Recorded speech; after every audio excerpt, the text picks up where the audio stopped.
محترم ناظرین کرام، السلام علیکم ورحمۃ اللہ وبرکاتہ۔ میں محمد فصیح اللہ خان اور آپ دیکھ رہے ہیں تفہیم دین پروگرام۔ جیسا کہ آپ حضرات کو معلوم ہے کہ پچھلی نشست میں ہم نے غیر مسلم طبقے اور مستشرقین کی جانب سے قرآن پر ہونے والے کچھ اعتراضات اور اس کے جوابات کو پیش کیا تھا، اور اس پروگرام میں ہم آپ کے سامنے اسی موضوع سے متعلق کچھ اور اعتراضات کے جوابات کو پیش کریں گے۔ مستشرقین نے قرآن مجید کے سلسلے میں ایک بڑا اعتراض یہ کیا ہے کہ قرآن مجید میں اللہ تعالیٰ نے قیامت کے دن کے بارے میں یہ کہا کہ یہ 1000 سال کے برابر ہے، اور ایک مقام پر اللہ تعالیٰ نے قرآن مجید میں ہی فرمایا کہ یہ 50,000 برس کے برابر ہے۔ تو کیا قرآن مجید میں یہ دو متضاد باتیں ہیں؟ کیا ان میں سے کس کو ہم صحیح سمجھیں اور کس کو ہم غلط سمجھیں؟ اگر ان میں سے اگر کوئی ایک صحیح ہے تو نعوذ باللہ دوسرے کو ہم غلط مانیں، تو یہ کیسے ممکن ہے کہ قرآن مجید میں اللہ تعالیٰ نے غلطی کی ہے؟ اس سلسلے میں ہم حضرت سے گزارش کرتے ہیں کہ اس موضوع پر روشنی ڈالیں۔ بسم اللہ الرحمن الرحیم۔ ابھی جو سوال ہمارے سامنے پیش کیا گیا ہے کہ قرآن مجید کے اندر تضاد موجود ہے۔ ایک جگہ قرآن کریم نے یہ فرمایا ہے کہ قیامت کا دن 1000 سال کے برابر ہے، یعنی دنیاوی سالوں کے اعتبار سے، اور دوسری جگہ یہ فرمایا ہے کہ قیامت کا دن 50,000 سال کے برابر ہے۔ جی ہاں، سورہ سجدہ کے اندر آیت آئی ہے یدبر الامر من السماء الى الارض ثم يعرج الیہ فی یوم کان مقدارہ 1000 سنۃ مما تعدون، کہ وہ دن اس کی مقدار تمہارے شمار کے مطابق 1000 برس کے برابر ہے۔ اور سورۃ المعارج کے اندر یوں آیا ہے فی یوم کان مقدارہ 50,000 سنہ، اس دن میں جس کی مقدار 50,000 سال کے برابر ہے۔ مستشرقین نے اس پر یہ اعتراض کیا ہے کہ یہ دو متضاد باتیں ہیں، اگر ان میں سے ایک صحیح ہے تو دوسری بات نعوذ باللہ غلط ہے۔ لیکن اصل بات یہ ہے کہ جو آدمی جس موضوع کا نہ ہو وہ اس میں دخل اندازی کرتا ہے تو اسی طرح ٹھوکریں کھاتا ہے۔ اگر یہ لوگ مفسرین سے پوچھتے، علماء کرام سے پوچھتے اور اس سلسلے میں ان کی تحقیقات کو سامنے رکھتے اور سمجھنے کی کوشش کرتے تو ان کو ایسی ٹھوکر نہ لگتی، لیکن چونکہ یہ خود مجتہد بن جاتے ہیں اور حاکمانہ انداز پر نعوذ باللہ قرآن کریم کے بارے میں بھی گفتگو کرتے ہیں، اس لیے جگہ جگہ ٹھوکریں کھاتے رہتے ہیں۔ اس لیے یہاں پر سمجھنے کی بات یہ ہے کہ بے شک یہ دونوں آیتیں قرآن کریم کی آیتیں ہیں، اور ان کے اندر ایک جگہ 1000 برس کہا گیا ہے اور دوسری جگہ 50,000 برس، لیکن کیا ان کے اندر تضاد ہے؟ ان کے اندر کوئی ٹکراؤ کی بات ہے؟ حقیقت یہ ہے کہ ان کے اندر کوئی ٹکراؤ نہیں۔ پہلے تو آپ یہ سمجھیں کہ بہت سارے مفسرین تو وہ ہیں جو کہتے ہیں کہ ان میں ایک آیت تو ہے قرآن کریم کے اندر قیامت کے بارے میں، جبکہ جو دوسری آیت ہے وہ قیامت کے بارے میں نہیں ہے، وہ تو کسی اور سلسلے میں اللہ نے فرمائی۔ ان لوگوں نے یہ سمجھا کہ یہ دونوں آیتیں قیامت کے دن ہی کے بارے میں ہیں، اور ایک جگہ اللہ نے اس کو 50,000 برس کا کہا اور دوسری جگہ پر 1,000 برس کا کہا۔ انہوں نے اس طرح گڑبڑ کر دی۔ تو ایک آیت تو قیامت کے بارے میں ہے جس کے اندر 50,000 سال کا ذکر ہے، اور جو دوسری آیت ہے جس کے اندر 1,000 سال کا ذکر ہے وہ قیامت کے بارے میں نہیں ہے، بلکہ اس میں تو اللہ نے یہ بتایا ہے یدبر الامر من السماء الى الارض ثم يعرج الیہ فی یوم کان مقدارہ۔ اللہ تعالیٰ آسمانوں سے تدبیر کرتے ہیں، اپنے احکام نازل فرماتے ہیں، اور یہ آسمان سے زمین پر اللہ کے احکامات نازل ہوتے ہیں، اور پھر یہ ایک ایسے دن میں اللہ کی طرف جاتے ہیں کان مقدارہ الف سنۃ مما تعدون۔ آپ بتائیے کہ اس آیت کا قیامت سے کیا تعلق ہے؟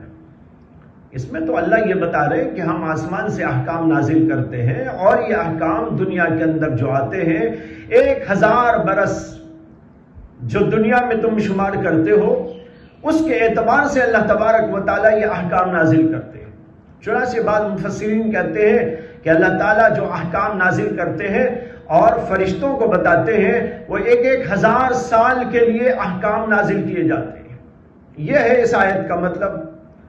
تو ایک آیت ہے اللہ کے احکام کے نزول کے سلسلے میں، جو فرشتوں کو اللہ حکم دیتے ہیں، تدبیر فرماتے ہیں، اور مختلف قسم کے احکامات کا صدور ہوتا ہے، اور دوسری جو آیت ہے 50,000 سنہ، یہ ہے قیامت کے بارے میں۔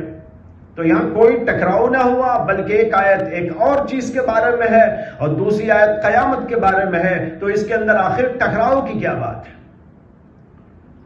اور اگر مان بھی لیتے ہیں جیسے بعض مفسرین نے دونوں آیتوں کو قیامت کے دن کے بارے میں مانا ہے، تب بھی ان کے اندر کوئی تضاد کی بات نہیں ہے، ٹکراؤ کی بات نہیں ہے۔ کیوں؟ وجہ یہ ہے کہ قیامت کا دن ایسا ہولناک ہوگا کہ وہ کچھ لوگوں کے لیے تو 50,000 برس کے برابر معلوم ہوگا، اور کچھ لوگوں کے لیے 50,000 برس کے برابر نہیں بلکہ وہ ان کے لیے کم معلوم ہوگا۔ تو کچھ کے لیے کچھ اور کچھ کے لیے کچھ، یہ اللہ نے قرآن میں بتایا ہے۔ جیسے ہم جانتے ہیں کہ ایک دن ایک آدمی پر گزرتا ہے آرام کے ساتھ، راحت کے ساتھ، سکون کے ساتھ، چین کے ساتھ، تو یہ بہت جلد گزر جاتا ہے اور اسے پتہ بھی نہیں چلتا کہ 24 گھنٹے کیسے گزر گئے۔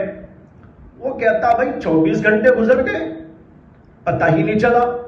وہ عیش میں تھا، راحتوں میں تھا، سکون میں تھا، اطمینان کے ساتھ میں تھا، صحت مندیوں کے ساتھ میں تھا۔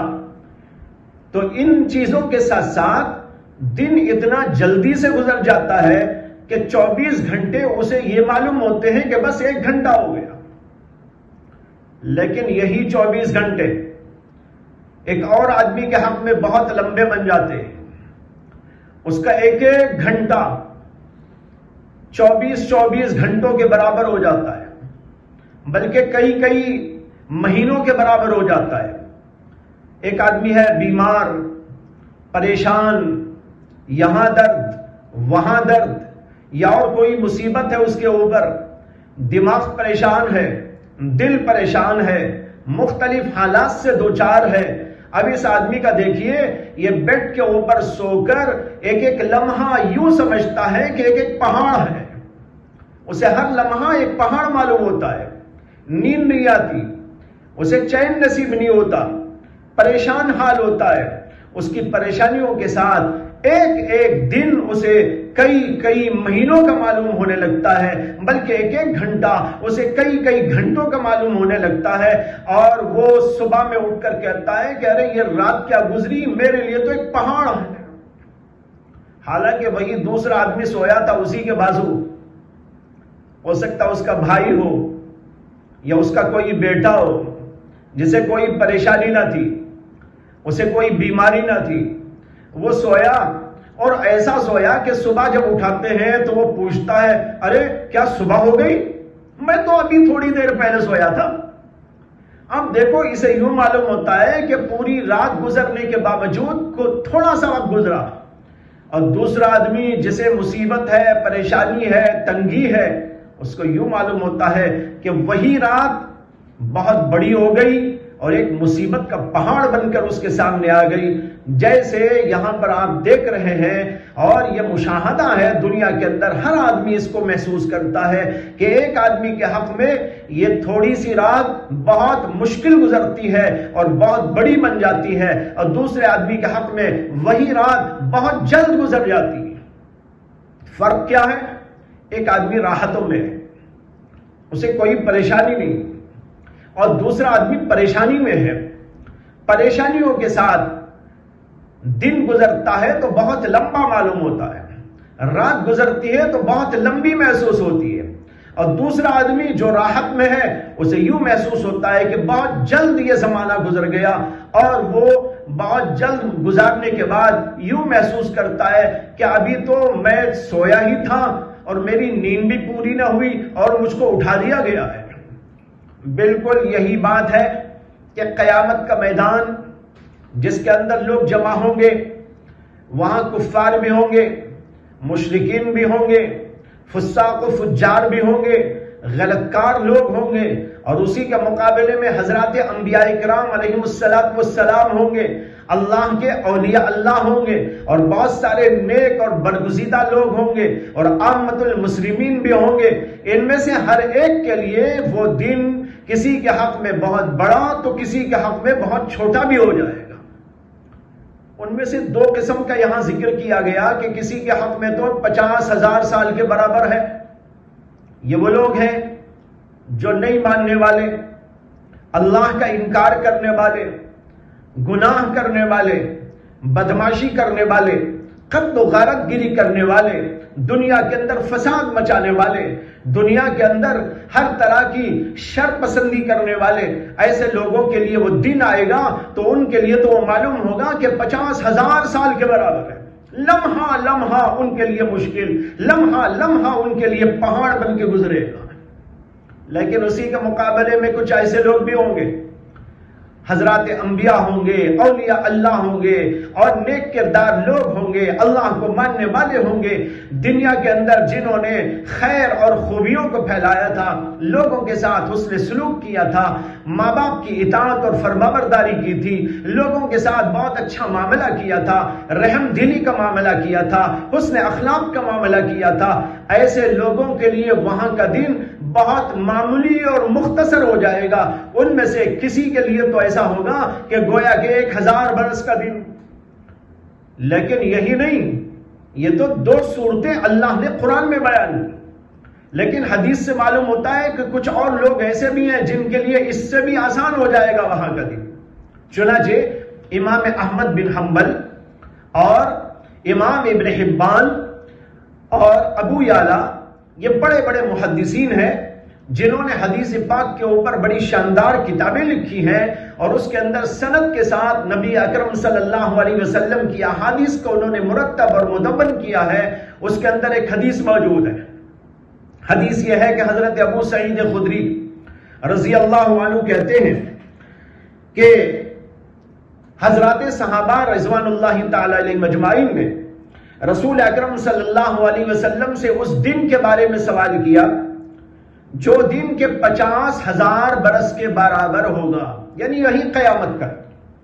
اس کے بارے میں پوچھا کہ یا رسول اللہ، یہ جو آیا ہے کہ 50,000 سال کے برابر دن ہوگا، یہ کتنا لمبا ہوگا؟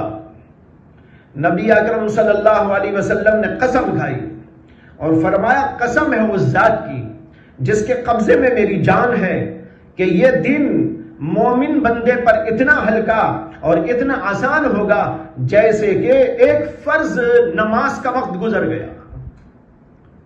ظہر پڑھ کر عصر پڑھ کے مغرب، جتنا تھوڑا سا وقت ہوتا ہے، فاصلہ ہوتا ہے، اللہ کے نبی علیہ السلام فرماتے ہیں کہ بس قیامت کا دن ان لوگوں کے لیے تو ایسا گزر جائے گا اور اتنا ہلکا اور معمولی اور مختصر ہوگا جیسے کہ ایک نماز کا وقت ہو.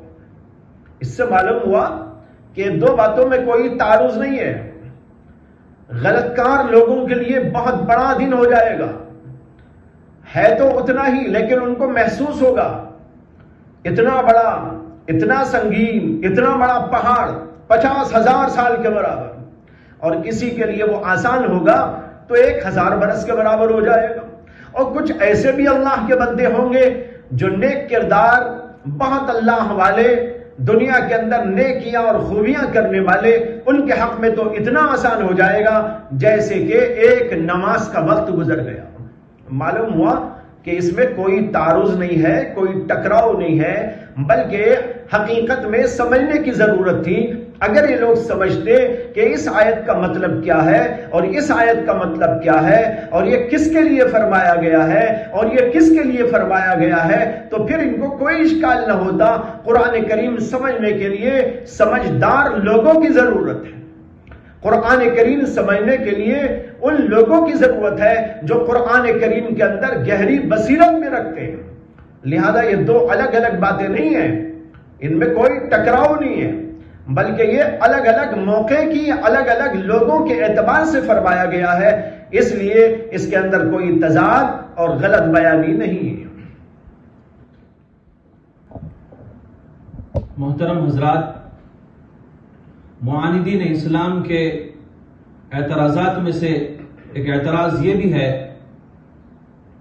کہ قرآن مجید میں اللہ تعالیٰ نے قرآن مجید کی پہلی سورہ فاتحہ میں ایک آیت نازل کی ہے، ایاک نعبد و ایاک نستعین، جس کا ترجمہ ہے کہ ہم تیری ہی عبادت کرتے ہیں اور تجھ ہی سے مدد مانگتے ہیں.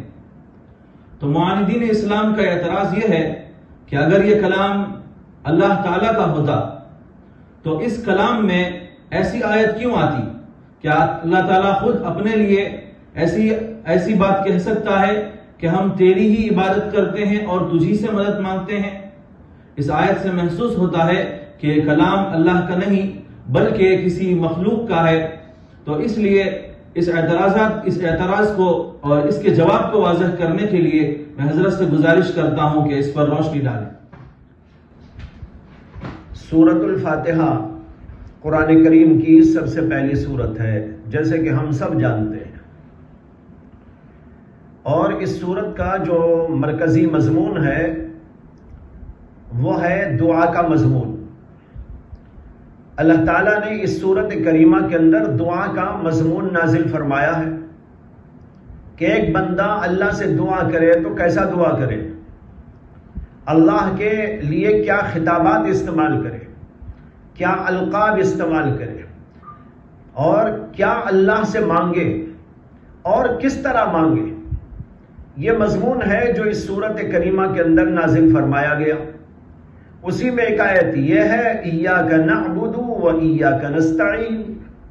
پہلے اللہ کی حمد ہے، تعریف ہے، اس کی بڑائی ہے، پھر اللہ سے گزارش ہے یہ کہتے ہوئے ایاک نعبد، اے اللہ ہم تیری ہی عبادت کرتے ہیں اور تجھی سے مدد مانگتے ہیں. اور اس کے بعد یہ بھی ہے اہدنا الصراط المستقیم، اے اللہ ہم کو سیدھے راستے پر چلا.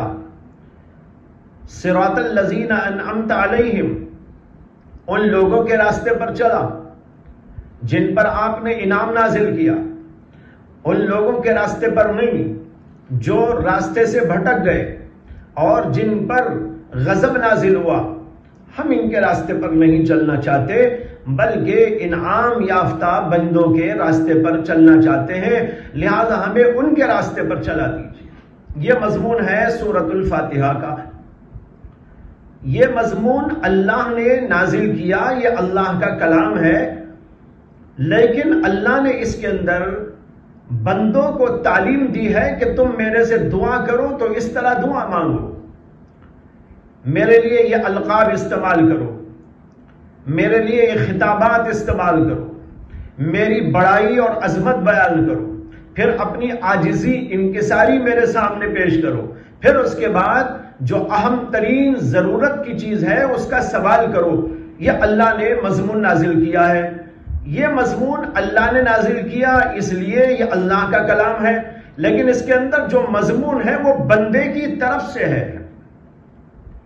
اس لیے یہ کہنا کہ اس میں آیا ایاک نعبد و ایاک نستعین، یہ بندے کا کلام ہے اور بندے کا کلام ہونے کی وجہ سے یہ نعوذ باللہ اللہ کا کلام نہیں، یہ انتہائی غلط تاثر، غلط تصور ہے جو وہ پیش کر رہے ہیں۔ یہ ایسا سمجھیے جیسے کہ ہم اسکول جاتے ہیں، کسی کالج کو جاتے ہیں، داخلہ لینا چاہتے ہیں اپنے کسی بچے کا یا کسی ریلیٹیو کو داخل کرانا چاہتے ہیں، تو جب وہاں پر جا کر آپ داخلہ چاہتے ہیں تو وہ آپ کو ایک فارم دیتے ہیں۔ فارم میں آپ کو بہت ساری جگہ بلینکس ہوتے ہیں، وہاں پر جو ہے اس کو پر کرنا ہوتا ہے، نام لکھنا ہے، باپ کا نام لکھنا ہے، عمر لکھنا ہے اور ڈیٹ آف برتھ لکھنا ہے اور جو ہے پلیس آف برتھ لکھنا ہے اور مختلف چیزیں لکھنا ہے، اور اسی کے ساتھ پھر آگے ایک مضمون ہوتا ہے، اس میں لکھا ہوتا ہے کہ جناب ہیڈ ماسٹر صاحب، میں آپ کے اسکول میں یا آپ کے کالج میں داخلہ لینا چاہتا ہوں اور میں آپ کے سامنے عہد کرتا ہوں کہ یہاں کے تمام شرائط اور قواعد اور یہاں کے تمام ضوابط اور اصول کی پابندی کروں گا، لہذا آپ مجھے داخلہ دے کر مشکور فرمائے، ممنون فرمائے۔ یہ مضمون اس کے اوپر لکھا ہوتا ہے اور آپ اس کے اوپر دستخط کر کے پیش کر دیتے ہیں۔ یہ مضمون لکھنے والے کون ہیں؟ کالج والے اور کالج کے ذمہ دار لوگ، کلام ان کی طرف سے آیا، لیکن یہ مضمون ہماری طرف سے پیش کیا جائے گا۔ بالکل اسی طرح اللہ نے ہمیں مضمون عطا فرمایا اپنے کلام کے ذریعے کہ جب تم میرے سے دعا مانگنا چاہو، میرے سے درخواست کرنا چاہو، میرے سے التجا کرنا چاہو، تو تمہارے پاس یہ مضمون کا ایک طریقہ میں بیان کر رہا ہوں اور انداز پیش کر رہا ہوں، اس انداز سے تم کو مانگنا چاہیے۔ یہاں پر ایک اور نقطے کی بات، یہ تو یہ ہے کہ بندہ جب بندوں کے بارے میں بھی صحیح طور پر ان کے آداب القاب استعمال نہیں کر سکتا بسا اوقات، تو اللہ کے لیے القاب اور آداب کیسے استعمال کرے؟ اس لیے اللہ نے یہ بھی سکھایا کہ جب میرے سے خطاب کرنا ہو تو میرے سے خطاب اس طرح ہو، الحمدللہ رب العالمین، تمام کی تمام تعریفیں رب العالمین کے لیے، اور الرحمن الرحیم جو بڑا مہربان ہے، بڑا رحم کرنے والا ہے، اور مالک یوم الدین، یوم جزا کا مالک ہے، وہ دنیا میں بھی مالک اور آخرت میں بھی وہ مالک ہے۔ یہ اللہ کی بڑائی کا، عظمت کا اور اس کی جلالت کا، ان سب چیزوں کا اعتراف اور اقرار، اور اس کے لیے یہ القاب اور آداب استعمال کیے جائیں، اور پھر اپنی عاجزی کا اظہار کریں، ایاک نعبد و ایاک نستعین، اے اللہ ہم تیری ہی عبادت کرتے ہیں اور تیرے ہی سے سوال کرتے ہیں، آپ ہی کا در ہے کہ جہاں سر جھکے گا، اور آپ ہی کا در ہے جہاں پر ہاتھ پسارے جائیں گے، آپ کے در کے سوا کوئی ہمیں دینے والا نہیں، اور آپ کے در کے سوا کوئی در نہیں جہاں پر کہ ہم سجدہ کریں اور عبادت کر سکیں، آپ ہی کے در پر ہم سجدہ کرنے کے لیے آتے ہیں۔ یا بندے کے عاجزی انکساری، اور پھر اس کے بعد اصل درخواست کیا ہے؟ اہدنا الصراط المستقیم، اے اللہ ہم کو صحیح راستے پر چلا دیجیے۔ یہ اس لیے سکھایا اللہ نے کہ اگر اللہ اتنا کہہ دیتے کہ بندے مانگ میرے سے جو مانگنا ہے، اب بندے عام طور پر وہ مانگتے جو ان کے ذہن میں آتا، اور عام طور پر جو بندے ہیں ان کی عقل بہت بڑی نہیں ہے، اور سب کے سب بہت لائق اور فائق نہیں، سب کے سب کوئی عالم اور فاضل نہیں. اب وہ سوال کرتے تو کیا سوال کرتے؟ وہ کہتے ہیں اللہ ہمیں کھانا دے دیجئے، اے اللہ ہمیں پینے کو دے دیجئے، اے اللہ ہمیں فلاں ضرورت کی چیز ہے یہ عطا فرما دیجئے. یہ بھی اللہ سے مانگنا ہے، لیکن سب سے بڑا سوال جو بندہ کرنا ہے اور کرنے کے لیے اس کو آگے بڑھنا ہے وہ تھا صراط مستقیم کا سوال. اے اللہ ہمیں صراط مستقیم پر چلا دیجئے. جب بندہ صراط مستقیم پر چلے گا وہ ڈائریکٹ اللہ کی طرف پہنچے گا، اور جب اللہ تک پہنچے گا ساری نعمتیں اس کو ملیں گی اور وہ اللہ سے قریب ہو جائے گا، اور اللہ کے قریب ہونے کے بعد بندہ اللہ کا بن جاتا ہے، اور من کان للہ کان اللہ لہ، جو اللہ کا ہو جاتا ہے اللہ اس کا ہو جاتا ہے. یہ ہے مضمون جو اس کے اندر سکھایا گیا. تو اس کے اندر ایاک نعبد و ایاک نستعین جو فرمایا گیا ہے یہ کلام اللہ کا ہے، لیکن بندوں کی طرف سے پیش کرنے کے لیے کہا گیا ہے. جس کی مثال میں نے دی کہ کالج اور یونیورسٹی اور اسکولوں کے اندر جو فارم ہوتا ہے اس کے اندر مضمون لکھا ہوا ہوتا ہے، اور وہ مضمون وہ لکھتے ہیں، وہ تیار کرتے ہیں. جب ان کا مضمون ہے تو کلام انہی کا ہوا، لیکن وہ کلام تیار کرتے ہیں ہماری طرف سے. یعنی بندے کو ایسا پیش کرنا چاہیے، ایک اسٹوڈنٹ کو ایسا پیش کرنا چاہیے، ایک طالب علم کو ایسا پیش کرنا چاہیے. پیش کرنے کا انداز بتانے کے لیے مضمون وہ تیار کر کے دیتے ہیں. اسی طرح اللہ نے مضمون تیار کر کے ہم کو اور آپ کو اور پوری کائنات کے انسانوں کو عطا کیا کہ میرے سے مانگنا ہو. یہ ہے طریقہ مانگنے کا. جب میرے سے التجا کرنا ہو تو ان چیزوں کا التجا کرو، ان چیزوں کی میرے سے دعا کرو، تاکہ تم ایسی ویسی دعا کر کر میرے سے چھوٹی موٹی چیزیں مانگو نہیں. میرے سے مانگو تو زبردست چیز مانگو. بعض لوگ ہوتے ہیں نا چھوٹی عقل کے ہوتے ہیں، بڑے سے مانگنا ہے تو بھائی بڑے سے مانگو تو بڑی چیز مانگو. چھوٹے سے چھوٹی چیز مانگتے ہیں، بڑے سے بڑی چیز مانگتے ہیں. بڑے بادشاہ کے سامنے آپ گئے، بادشاہ نے کہا مانگو میرے سے کیا مانگنا ہے. آپ نے کہا حضور 10 پیسے دے دیجئے. جب بادشاہ سے 10 پیسے مانگے گے تو بادشاہ کو شرم آئے گی. وہ کہے گا میرے سے 10 پیسے مانگنے آیا، یا تو کسی اور سے مانگ لیتا، فقیر سے مانگ لیتا. بادشاہ سے مانگو تو بادشاہ کے شایع نشان مانگو. اس لیے اللہ نے کہا مانگو تو کیا مانگو؟ یہ مانگو اہدنا الصراط المستقیم، اے اللہ ہم کو سیدھے راستے پر چلا دیجئے. اس لیے کہ انسان سیدھے راستے پر آ جائے گا، اللہ کی عبادت کرے گا، مخلوق کی خدمت کرے گا، دنیا کے اندر خیر و بھلائی کے کام کرے گا، دنیا کے اندر بھی اچھے کام کرنے لگے گا، اور ساری دنیا کو روشنی دے گا، ساری دنیا کو وہ بھی ہدایت دینے لگے گا.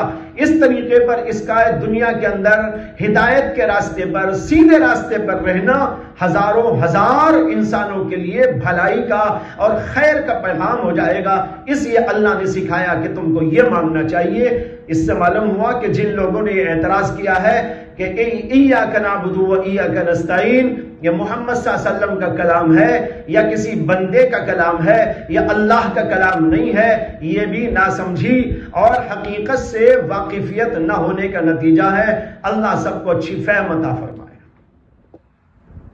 ناظرین کرام، مستشرقین نے قرآن مجید پر ایک اور بڑا اعتراض کیا ہے کہ قرآن مجید میں انسان کی پیدائش کے سلسلے میں مختلف و متضاد باتیں پیش کی گئی ہیں.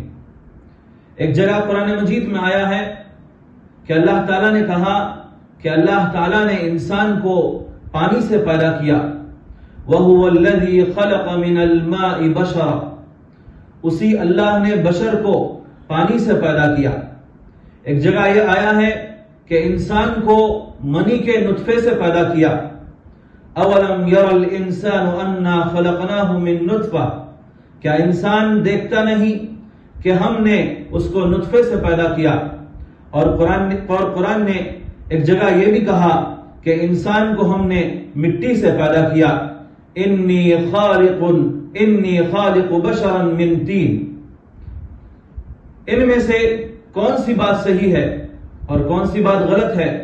نعوذ باللہ، قرآن مجید میں غلط تو نہیں آیا ہے، لیکن معترضین نے اعتراض کیا ہے اس اعتراض کو حل کرنے کے لیے میں حضرت مفتی صاحب سے گزارش کرتا ہوں کہ اس کا جواب مرحمت فرمائیں۔ قرآن کریم میں اللہ تبارک و تعالیٰ نے انسان کی تخلیق کے الگ الگ مراحل بیان کیے۔ ایک تو یہ بتایا کہ اللہ تعالیٰ نے انسان کو مٹی سے پیدا کیا، انی خالقم بشرم من طین۔ کیوں؟ اس لیے کہ سیدنا آدم علیہ السلام کو جب اللہ تعالیٰ نے پیدا کیا تو اللہ نے مٹی سے ان کو پیدا کیا، مٹی کا پتلا بنایا گیا، اور پتلا بنانے کے لیے مٹی کے اندر پانی ڈالا گیا، اور جب گارے کی شکل ہو گئی تو اللہ تعالیٰ نے اسی گارے سے آدم علیہ السلام کا پتلا تیار فرمایا۔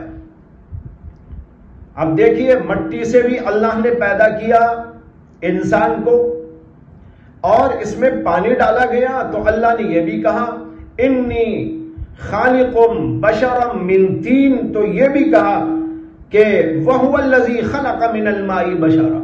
تو دونوں باتیں صحیح ہو گئی، اللہ نے مٹی سے پیدا کیا اور اللہ نے پانی بھی اس کے لیے استعمال فرمایا۔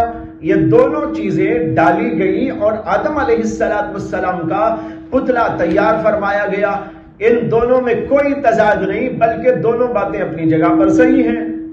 ایک جگہ ایک بات فرمائی گئی اور دوسری جگہ دوسری بات فرمائی گئی۔ اور پھر اس کے بعد اللہ تبارک و تعالی نے آدم علیہ السلام کو پیدا کر کے حضرت آدم کی جو زوجہ ہیں حضرت حوا، اللہ نے ان کو حضرت آدم کی پسری سے پیدا فرمایا۔ یہ دوسرا مرحلہ ہوا۔ پھر اس کے بعد حضرت آدم اور حوا سے جو نسل کا سلسلہ جاری فرمایا گیا، وہاں پر مٹی کا اب وہ سلسلہ نہیں، وہاں پر نطفے کا سلسلہ ہے۔ میاں اور بیوی دونوں کے دونوں جمع ہوتے ہیں اور آپس میں ملتے ہیں، اور ان کا نطفہ رحم مادر کے اندر پڑتا ہے، اور پھر وہاں تخلیق کے مختلف مراحل سے گزر کر انسان بنتا ہے۔ وہ نطفہ اندر گیا اور پھر اس کے بعد وہ خون کی شکل اختیار کر گیا، جس کو خون کی پھٹکی کہا جاتا ہے، قرآن میں اس کے لیے الگ کلمہ استعمال فرمایا گیا۔ اور پھر اس کے بعد وہ مضغہ یعنی گوشت کا لوتھڑا بن گیا، اور جب گوشت کا لوتھڑا بن گیا تو پھر اللہ تبارک و تعالیٰ نے اس کو ہڈی کی شکل عطا فرما دی، وہ ہڈی بن گیا، اور پھر اس کے بعد اللہ نے گوشت چڑھا دیا۔ اس طریقے پر انسان پیدا ہوتا ہے۔ یہ مختلف مراحل ہیں جو قرآن کریم کے اندر بیان کیے گئے۔ اس کے اندر تضاد کی کیا بات ہے؟ اللہ نے آدم کو مٹی سے پیدا کیا، اللہ نے آدم کو مٹی سے پیدا کرنے کے وقت میں پانی کا استعمال فرمایا، دونوں باتیں صحیح۔ اور پھر نطفے سے جو پیدا کرنے کا سلسلہ ہے وہ آدم علیہ السلام کی نسل کا سلسلہ ہے، اور اس کو تو ہر آدمی آج دیکھ رہا ہے، ساری سائنسی تحقیقات دیکھ رہی ہیں، بلکہ وہاں جانے کی ضرورت نہیں، بلکہ ہر آدمی مشاہدہ اس کا کر رہا ہے کہ اللہ تبارک و تعالیٰ کس طرح انسان کو پیدا کرتے ہیں، کہ انسان کے جو ہے نطفے سے اللہ تبارک و تعالیٰ انسانوں کی تخلیق کا سلسلہ جاری کیا ہوا ہے، اور یہ نسل انسانی اسی نطفے کے ذریعے دنیا کے اندر پھیلتی چلی جا رہی ہے، اور یہ برابر سلسلہ جاری ہے۔ تو معلوم ہوا کہ ان تین باتوں میں کوئی تضاد نہیں ہے، بلکہ تین الگ الگ مراحل بیان کیے گئے ہیں۔ اگر ایک آدمی کے سلسلے میں یہ کہا گیا کہ وہ مٹی سے بنایا گیا، اور یہ کہا گیا کہ وہ پانی سے بنایا گیا، اور یہ کہا گیا کہ اس کو نطفے سے تیار کیا گیا، سمجھنا یہ ہے کہ یہ الگ الگ اس کے مراحل کا ذکر ہے، اس لیے اس کے اندر کوئی تضاد کی بات نہیں ہے۔ جن لوگوں نے یہ اعتراض کیا وہی بات ہے کہ یا تو تعصب ہے یا نہیں تو جہالت ہے، غور و فکر نہ کرنے کا نتیجہ ہے۔ جب آدمی غور و فکر نہیں کرتا اور غور و فکر کے تمام دروازوں کو اپنے لیے خود ہی بند بھی کر لیتا ہے، کسی اور سے سمجھنے کی کوشش نہیں کرتا، تو پھر اسی طرح کی جو ہے غلطیوں میں گرفتار ہوتا ہے، اور اس کے ساتھ اس کی زبان سے ایسی ایسی باتیں نکلتی ہیں جو خود اس کے لیے کبھی ہنسی کا باعث بن جاتی ہیں. یہاں بھی اسی طرح ان لوگوں نے اعتراض کیا، لیکن یہ اعتراض کتنا بودا اور کس قدر غلط ہے اور حقیقت سے ناسمجھی کا نتیجہ ہے، یہ ہم سب سمجھ رہے ہیں. معلوم ہوا کہ قرآن اپنی جگہ پر برحق اور جو کچھ اس نے کہا وہ بالکل حقیقت واقعہ ہے، اس کے اندر کسی بھی قسم کے اشکال کا کوئی سوال نہیں پیدا ہوتا. محترم ناظرین، معترضین کا اور مستشرقین کا قرآن کے بارے میں یہ کہنا ہے کہ قرآن میں ہے کہ اللہ تعالیٰ کسی فحش و بے حیائی کی بات کا حکم نہیں دیتا. ان اللہ لا یأمر بالفحشاء، اللہ تعالیٰ بے حیائی کا حکم نہیں دیتے. لیکن قرآن میں یہ بھی ہے کہ اللہ برائی کا حکم دیتا ہے. وَإِذَا أَرَدْنَا أَن نُهْلِكَ قَرْيَةً أَمَرْنَا مُتْرَفِيهَا فَفَسَقُوا فِيهَا، ہم جب کسی شہر والوں کو ہلاک کرنا چاہتے ہیں تو وہاں کے مالداروں کو حکم دیتے ہیں، پس وہ گناہ کے کام کرتے ہیں. مستشرقین کا یہ اعتراض ہے. ہم حضرت سے گزارش کرتے ہیں کہ اس اعتراض کا جواب مرحمت فرمائیں. آپ مستقل سنتے آ رہے ہیں گزشتہ نشست کے اندر بھی اور آج کی نشست میں بھی کہ ان مستشرقین نے قرآن پر اعتراض کرنے کے شوق میں اپنی جہالت کا کہاں تک ثبوت دیا ہے. غور و فکر سے کام نہیں لیتے، حقیقت واقعے کو جاننے کی کوشش نہیں کرتے، بلکہ صرف ان کو یہ شوق ہے کہ کسی نہ کسی طریقے پر قرآن کو غلط ثابت کر دیں، نبی اکرم صلی اللہ علیہ وسلم پر اعتراض کی بوجھاڑ کر دیں، دین اسلام کو غلط قرار دینے کی پوری کوشش کریں. چنانچہ لوگ کرتے رہتے. اب حقیقت کیا ہے اور ان کے اعتراضات کے اندر کہاں تک سچائی ہے، یہ تو آپ خود سمجھ رہے ہیں کہ کس قدر غلط اعتراضات ہیں، بودے اعتراضات ہیں، حقیقت سے کس قدر دور ہیں، تعصب اور جہالت اس کے اندر کس قدر کار فرما ہے. یہ اعتراض جو ابھی سامنے آیا اس کے اندر بھی وہی جہالت ہے، تعصب ہے. اگر حقیقت واقعے کو جاننے کی کوشش کرتے، قرآن کریم کی حقیقت کو سمجھنے کی کوشش کرتے، یہ اعتراض کبھی وہ نہ کر سکتے تھے. قرآن کریم کے اندر یہ بات واضح طور پر موجود ہے کہ اللہ تبارک و تعالیٰ کسی بے حیائی کا، فحش بات کا، غلط کام کا، کسی جو ہے فساد کا حکم نہیں دیتے. ان اللہ لا یأمر بالفحشاء، اللہ کسی فحش، بے حیائی، غلط کام کا حکم کیسے دیں؟ اللہ تو بھلائی کا حکم دیتے ہیں، نیکیوں کا حکم دیتے ہیں. وہ کسی کو قتل کرنے کا حکم نہیں دیتے، وہ کسی کو مارنے کا حکم نہیں دیتے، وہ کسی بے حیائی کا حکم نہیں دیتے، وہ کسی غلط کاری کا حکم نہیں دیتے. اللہ تو جب بھی حکم دیتے ہیں تو بھلائی کا، نیکیوں کا، خیر کا، اچھائیوں کا حکم دیتے ہیں. یہ قرآن کریم پڑھنے والے ہر آدمی پر بالکل آشکار ہے. رہی اب دوسری آیت جس کو یہ مستشرقین پیش کر رہے ہیں، یہ ان کی جہالت کا بہت بڑا ثبوت ہے. اللہ نے یہ کہا وَإِذَا أَرَدْنَا أَن نُهْلِكَ قَرْيَةً أَمَرْنَا مُتْرَفِيهَا، جب ہم کسی قریے، کسی شہر، کسی بستی والوں کو ہلاک کرنا چاہتے ہیں. ہلاک کیوں کرنا چاہتے ہیں؟ ان کے بے ایمانی کی وجہ سے، ان کے فسق و فجور کی وجہ سے، ان کی معصیتوں کی وجہ سے، ان کے فسادات کی وجہ سے، ان کے قتل و غارت گیری کی وجہ سے، جب وہ حد سے تجاوز کرتے ہیں اور بے ایمانی پر اتر آتے ہیں، بدماشی پر اتر آتے ہیں، فسق و فجور پر اتر آتے ہیں، اللہ کہتے ہیں ہم ان کو ہلاک کرنا چاہتے ہیں. لیکن ہمارا ایک اصول ہے، اللہ یہاں اپنا اصول بیان کر رہے ہیں، اور بڑا بھاری اصول، بہت ہی عظیم اصول، جو اللہ کی رحمت کی دلیل، جو اللہ تبارک و تعالیٰ کی حکمت کی دلیل، جو اللہ تبارک و تعالیٰ کی بندوں سے تعلق ہے، اس کی دلیل ہے.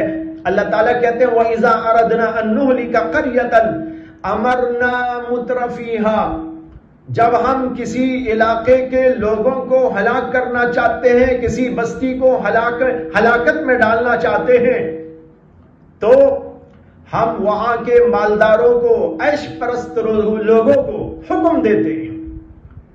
اب یہاں سوال یہ ہے کہ اللہ حکم کیا دیتے ہیں؟ یہ تو نہیں آیا آیت میں، انہوں نے خود نکال لیا، انہوں نے کہا اللہ برائی کا حکم دیتے ہیں۔